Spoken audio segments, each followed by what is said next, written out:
السلام عليكم. انا عمي مختار. شراك لاباس غاية؟ مي مختار، عندي واحد الديفو هنايا مازال ما عرفتوش تا واش. دوك نور لك الموتور واشتغل. انا راهم قالوا لي هنايا البومبا تاع لاشبي، عاودت المانو هذا وعاودت المانو هذا ما كاينش، عاودت المانو هذا تاني ما كانش. داك لي زانجيكتور مازال ما عاودتهمش. كي شغل كنور دروك نضرب كونتاك نسمع طقطيق في الموتور، تحسب واحد راه تحسب بيسطو رايح ولا كش ما حاجه. دروك نوض لك الموتور واسمع الطقطقه هذه. والمشكل كي تجي تشاك هي تجي داك صوت الطقطقه هذاك. عندك كي تروح تشاك يتسرح الموتور يولي يدور نورمال.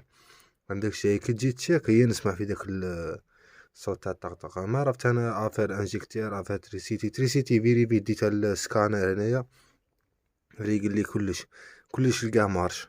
كلش عاود ندي بيماتر فيري في الستاراسو دو الميموار كلش لقاه مارش. بس المشكل قاعد هو ما غاش يتبدل. دوك نوض لك الموتور واشتغل. راني نوضت لك الموتور من مختار هنايا. دروك يشغل عندي كليكاج. اسمع،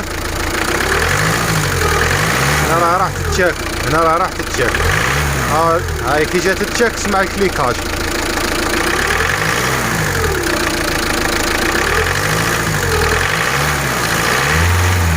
ولا عندك الكليكاج هذا. بصح كي تروح تشاك تسمع الموتور يرارونتي نورمال كسيراتور.